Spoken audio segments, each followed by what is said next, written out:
Tema nosso de hoje é a espiritualidade da família. Você que tem nos acompanhado aí, hoje é o 5º tema dessa série de edificação do lar, onde nós já trabalhamos sobre sexualidade, finanças, educação de filhos. E hoje nós queremos estar falando sobre a espiritualidade da família. É importante uma família ser espirituosa, uma família que busca espiritualidade. E não é fácil, já vou dizer para você logo de cara aqui, você que nos acompanha, você vai ter que ser muito perseverante, você vai ter que ter muita disciplina, você vai ter que gostar, vai ter que querer edificar a tua casa à luz da palavra, movido por princípios espirituais dentro da sua casa. Só para você ter uma ideia, quando nós aconselhamos casais à luz de Gênesis capítulo 2, versículo 25, que diz: ambos, homem e mulher, estavam nus e não se envergonhavam. Quando nós vamos trabalhar que tipo de nudez estava presente no Jardim do Éden, com o homem e com a mulher, a gente percebe 3 tipos de nudez: a nudez física, a nudez emocional e a nudez espiritual.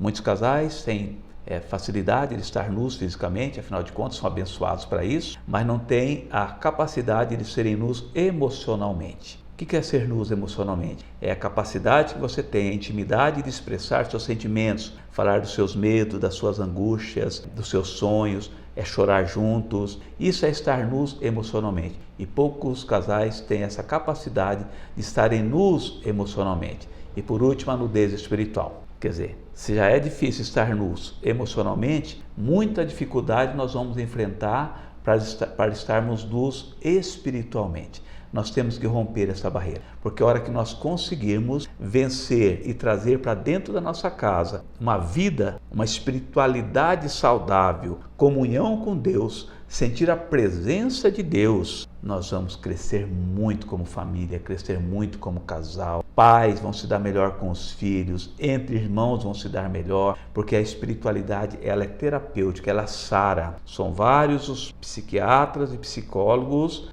que nem às vezes têm uma raiz cristã, mas que admitem que a religiosidade é uma ferramenta para trazer harmonia dentro de um lar. E nós que somos cristãos, nós que temos toda essa ferramenta, por que não usufruir disso tudo? Estamos bem entendidos nessa questão? E eu preciso fundamentar esse nosso diálogo, esse nosso bate-papo aqui, pelo menos hoje, em 2 princípios bíblicos, que estamos aqui, 2 Timóteo capítulo 3, 16 e também Efésios capítulo 5, versículo 18 e 21. Já vou ler esses versículos aqui. Agora, dentro da espiritualidade da família, eu gostaria de falar alguns temas que nós trabalhamos como terapeuta bíblico de casais e de família, e também nos nossos encontros terapêuticos. São vários temas que nós trabalhamos, obviamente que não vai dar tempo de trabalhar todos eles aqui. Mas veja bem, dentro da espiritualidade da família nós temos leitura bíblica, nós temos devocionais, nós temos oração, louvor e adoração, nós temos o culto doméstico, nós temos também a espiritualidade na igreja como corpo de Cristo, nós ensinamos também a família a exercer seus dons espirituais e também exercitamos a prática da hospitalidade quando nós abrimos a nossa casa para o ensino da palavra. Então nós queremos falar hoje, em primeiro momento, sobre só 2 tópicos: a leitura bíblica, o fundamental de uma leitura bíblica dentro do ambiente familiar, e depois a vida de oração da família. Vamos lá então? Sobre a leitura bíblica, eu quero compartilhar com vocês 2 Timóteo capítulo 3, versículo 16. Toda a escritura é inspirada por Deus e útil para o ensino, para a repreensão, para a correção, para a educação na justiça, a fim de que o homem de Deus seja perfeito e perfeitamente habilitado para toda boa obra. 2 Timóteo capítulo 3, versículo 16. A importância da leitura bíblica. Nós estamos ensinando alguns casais a começarem a ter um dia da leitura bíblica em suas casas. Tire um dia da semana para você ter um momento de leitura bíblica e você vai ter que proteger esse horário. Se você escolher, digamos, na terça-feira à noite ou na quarta-feira à noite, das 7 às 8, digamos que é o momento que a família está mais descansada, está apta a ler a palavra do Senhor, tire um momento, vá para um lugar da sua casa, você, sua esposa, você e seus filhos, ou você e seus filhos, ou somente o casal, e tire um tempo para ler as Escrituras. Com qual finalidade nós lemos as Escrituras? Porque nós precisamos crescer espiritualmente. Nós precisamos conhecer o Deus que se revela de muitas formas e dentre uma das revelações do Senhor é a própria Escritura. Por isso que o Senhor Jesus Cristo, ele fala lá em Mateus 22, 29, quando as pessoas estavam interpretando mal as Escrituras, fala assim, vocês estão errando não conhecendo as Escrituras. Porque as Escrituras, ela traz caráter cristão, a Escritura traz para nós visão de eternidade, princípios e valores em sociedade, princípios de um casamento, princípios de educação de filhos. Agora, quando nós lemos as Escrituras, é uma ferramenta fundamental para trazer equilíbrio e saúde emocional e espiritual e física para o casamento, para a sua casa. Por quê? Porque quando você começa a ler as Escrituras com seus filhos, por exemplo, você pode começar lendo o livro de Provérbios. No livro de Provérbios tem tanto ensinamento. Tem ensinamento, por exemplo, sobre ser avalista, sobre ser devedor, sobre como se comportar diante de uma autoridade, princípios éticos. O livro de Provérbios, além de ensinar princípios éticos para os nossos filhos, ensina princípios estéticos também. Ensina o teu filho a ser uma pessoa bela na sociedade, uma pessoa educada numa escola, uma pessoa educada num ambiente público, num ambiente coletivo. Quantos ensinamentos tem? E você pega o seu filho desde pequeno e começa a inculcar esses valores espirituais para eles, lendo as Escrituras. Porque quando um filho teu perguntar alguma coisa, se você tem o hábito de ler a palavra do Senhor, você vai dizer, filho, vamos ver nas Escrituras o que ela diz? Porque quando você tem a Escritura como ferramenta, muitas das vezes a sua opinião ou o seu achismo, ele pode não escutar. Agora, quando você coloca a Escritura como sendo uma verdade absoluta, vindo diretamente da mente do Senhor, como diz aqui no livro de Timóteo, toda a Escritura ela é inspirada por Deus, tem uma inspiração de Deus. A palavra de Deus, ela também é uma poesia, ela é uma forma belíssima de ensinar aos nossos filhos, porque tem a inspiração do Senhor para homens, como Paulo, Pedro, como João, como os apóstolos, como os homens do Antigo Testamento, os profetas, como Moisés, mas tiveram a inspiração de Deus, tiveram um contato com Deus para trazer como nós deveríamos nos comportar como cidadãos do reino de Deus. Então, se a tua família, você declara que nós somos cidadãos do reino de Deus, qual é a nossa constituição como cristãos? Além da constituição, obviamente, da nossa nação. Mas a constituição do povo de Deus é a Escritura. A Bíblia é a constituição do reino de Deus. Tire um dia para ler a Bíblia. Você pode achar as 40 parábolas do Senhor, mais de 40 parábolas. Quer dizer, se você estudar uma parábola por semana, só estudando as parábolas do Senhor Jesus Cristo, você vai ter um ano de leitura bíblica. Você pode ler Provérbios, que são 31 capítulos. Isso também dá mais de meio ano de leitura bíblica.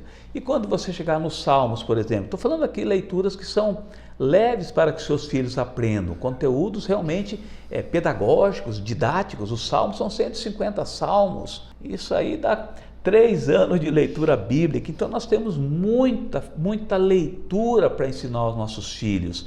E com isso vai edificar tanto. Olha só o que me ocorreu aqui agora. Se você for ensinar para os teus filhos, por exemplo, questões de sociedade, com quem ele deveria fazer uma sociedade?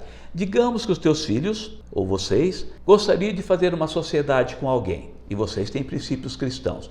O que é que a Bíblia diz sobre sociedade com incrédulos? A palavra do Senhor nos adverte que nós não deveríamos fazer uma sociedade com incrédulos. Por quê? Não estou falando aqui da questão de caráter, não. Eu estou falando aqui de valores. De repente você quer abrir uma empresa com princípios cristãos e você vai ter como sócio alguém que não tem princípios cristãos. Obviamente que vai dar alguns atritos. Então você pode desde cedo ensinar aos teus filhos com quem ele deve fazer parceria ao longo da sua vida, com quem ele deve se assentar. O que as Escrituras dizem? Por exemplo, o apóstolo Paulo recomenda que as más conversações corrompem os bons costumes. Então, aonde ele está sentado para conversar? Qual a roda de amigos que ele conversa? Porque também no Salmo 1, em outros versículos, diz que nós não devemos nos assentar na roda dos escarnecedores. O que nós podemos aprender com pessoas escarnecedoras? Nada. Nós vamos aprender só coisas que trazem prejuízos para nós, prejuízos emocionais, prejuízos espirituais,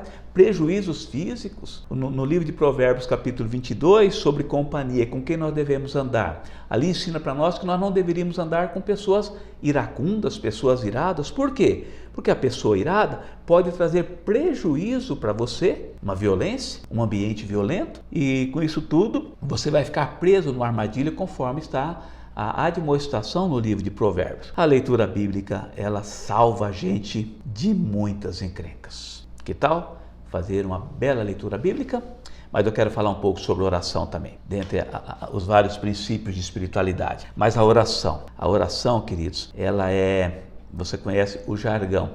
A oração é a arma do cristão, né? Mas eu quero dizer aqui para você, a oração, ela muda o estilo de vida. Orar é mudar. Quando você ora, você muda o seu comportamento. Quando você ora, você muda atitudes. Quando você ora, você transforma o seu temperamento. Por quê? Porque a oração é um encontro sobrenatural com o nosso Deus maravilhoso. E quem tem um encontro sobrenatural com Deus tem que ter mudança. Se você olha nas Escrituras, todos os encontros que Jesus teve com pessoas, até mesmo com o jovem rico que no primeiro momento não entendeu o desafio de Jesus Cristo, mas todas as pessoas que se encontraram com Jesus tiveram uma mudança. E quem não teve mudança é por conta de dureza de coração, e as consequências obviamente vieram. Então, orar é mudar, orar é encontrar-se com o Senhor.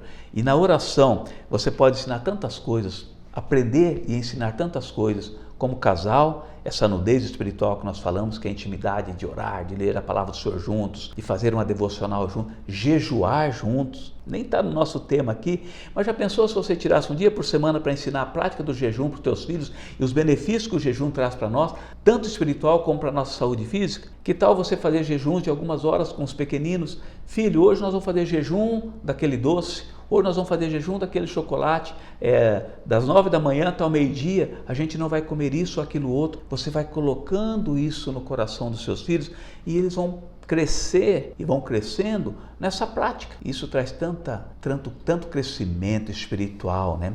Mas você pode ensinar aos teus filhos pelo que orar. Por pessoas, intercessão. Filho, vem cá, vamos orar pelo teu colega que está doente. Esposa, vem aqui, vamos orar pela tua família que não está bem. Maridão, chega para cá, vamos interceder pelo teu trabalho, vamos interceder pelos teus negócios. Então, nós podemos ensinar desde cedo o princípio da intercessão. Interceder é gratificante demais, é você deixar de pedir apenas para você e para os teus benefícios, começar a interceder pelas necessidades dos outros. Criança que aprende desde cedo a prática da intercessão não vai crescer tão narcisista, tão egoísta, tão hedonista, porque ela aprendeu desde cedo a se interessar e começar a interceder pela vida de outros. Que tal a gente em família orar pelas nossas necessidades? Que tal em família a gente orar pelos alimentos, pela provisão, pela saúde? Que tal nós ensinarmos e aprendermos a prática da oração da gratidão? Escuta essa frase: a gratidão precede a prosperidade. Então, a gratidão é uma forma de você orar agradecendo por tudo. Em tudo dai graças, diz a palavra do Senhor. É dar graças pelo carro que ainda não tem, é dar graças pelo carro que vai ter. Isso é gratidão. A gratidão, ela já precede algo profeticamente que vai acontecer na sua vida. Gratidão é um estímulo muito grande para os nossos filhos também crescerem sem amargura, sem a falta de contentamento, serem ingratos verdadeiramente falando, né? Desde cedo a gente pode ensinar o princípio da gratidão. Que tal a oração da exaltação a Deus? Ter um momento que a gente vai falar palavras que elogiam a Deus. Deus é maravilhoso, Deus é o Pai da eternidade, Deus é o Criador do mundo, Deus é tremendo, Deus é o Senhor dos exércitos. Tem tantas palavras, tantos adjetivos que nós poderíamos colocar nessa exaltação a Deus. De repente você vai ficar ali alguns minutos só exaltando o nome do Senhor.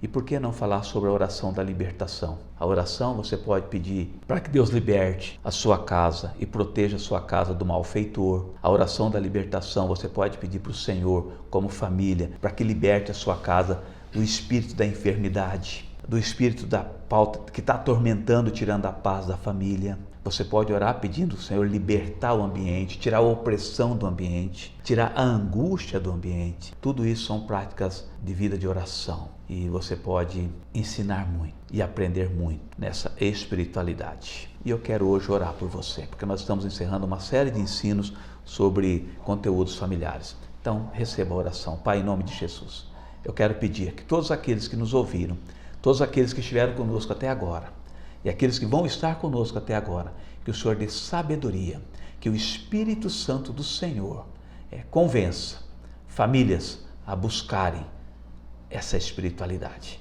a buscarem um lar cristão, um lar de adoração, um lar onde hinos espirituais são cantados como forma de reverência e gratidão ao Senhor. Pai, em nome de Jesus, liberta famílias do cativeiro.